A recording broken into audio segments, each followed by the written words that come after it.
Hello, everybody. Welcome to another review. It is 10:15 p.m. Came out of theater not too long ago after watching The Flash. So let's go ahead and discuss what I thought about this film.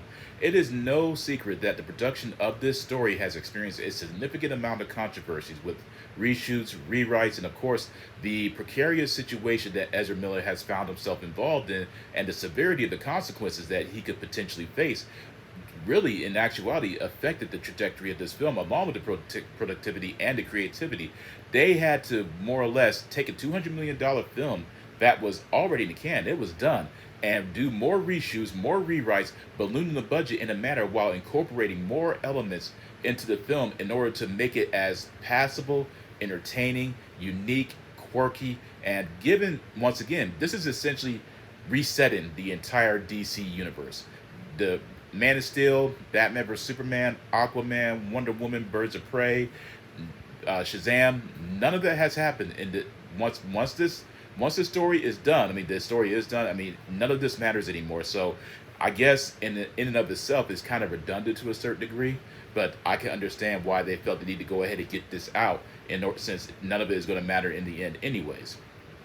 The story involves Barry Allen in an attempt to change the fate of his mother along with his father, drastically changes the universe in a manner where there is no metahumans in the universe that he's in. There's no Superman, there's no Wonder Woman, there's no Aquaman, there's no Flash, for example, there's no Cyborg. Everything has changed and it's for the worse. And the only one, and when it comes to him meeting another version of himself who is much younger, more annoying and immature, there's this balance, there's this clash of personalities where you have the much seemingly somewhat more mature Barry Allen to the doofus Barry Allen. And I have to say, there are times when the younger version of him becomes somewhat nerve grating, but I do understand why they went in that direction, considering you're focusing more on the character development of how this is a slightly more mature Barry Allen compared to the one who has not experienced the responsibilities of being a superhero. Uh, so when it comes to that concept, I'm not going to subtract any points because I do fully understand exactly what they were going for. Since this is more or less a lighter version of Flashpoint Paradox, which is a great story and a great animated film. If you have not watched that, please do.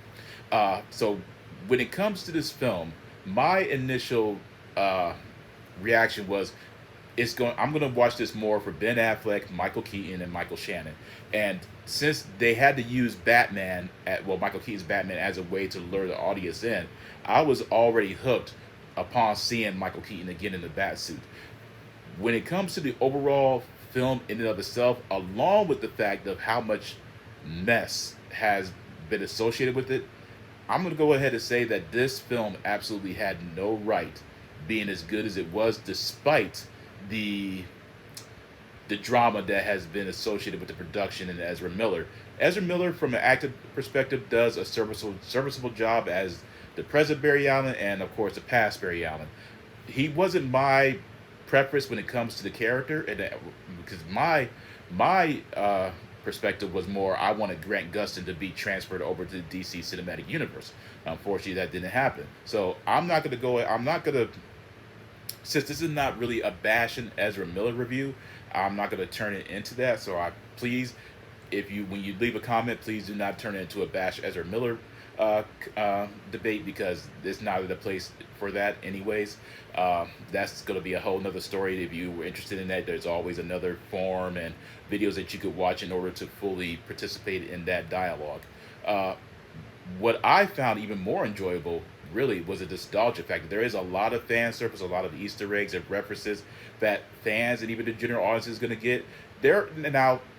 Sometimes there's going to be certain scenes, and when the Easter egg pops up or a reference, they're not going to necessarily get it unless they have followed the production of past superhero films involving the DC characters, and it's fun. It's definitely unique and quirky. You could tell that there was a lot of reshoots and rewrites in order to fully attempt to render it in a realized fashion without it becoming so convoluted, in my opinion. Yes, it is very convoluted still. It's not perfect. There are a lot of flaws. The CGI is a bit murky at times, and it kind of doesn't really appear as realistic, but when it does, when you do see scenes where of the CGI becoming more realistic and more refined, is is top notch. It's absolutely amazing watching Barry Allen tap into the Speed Force along with using his abilities in terms of just being able to perform these miraculous feats, along with going back in time and seeing events from Man of Steel,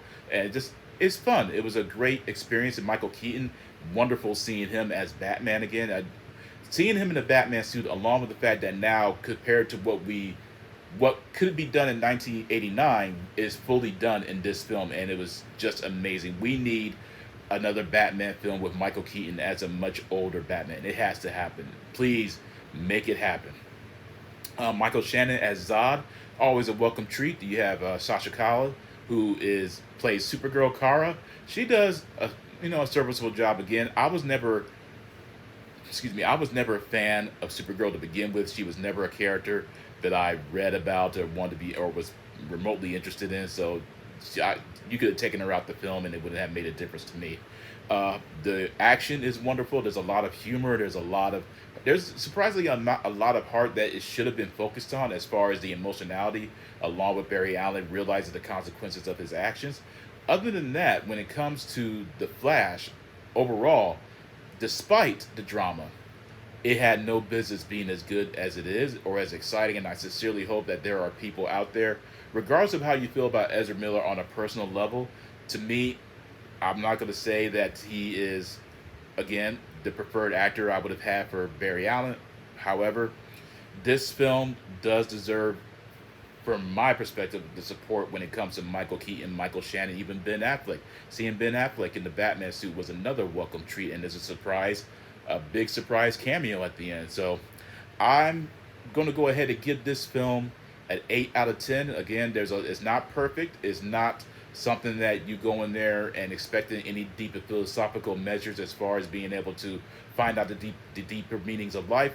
But it is what it is. It is an entertaining, and it is a worthy conclusion to the DC universe, where now is going to be started all over again with Blue Beetle coming into the picture. So I'm going to go once again 8 out of 10, a 2 thumbs up, highly recommended. Great action, great humor, a lot of heart. Could have been better, but still not as bad as it could have been. That's my review of The Flash, and I hope you all enjoyed it. Take care and peace out.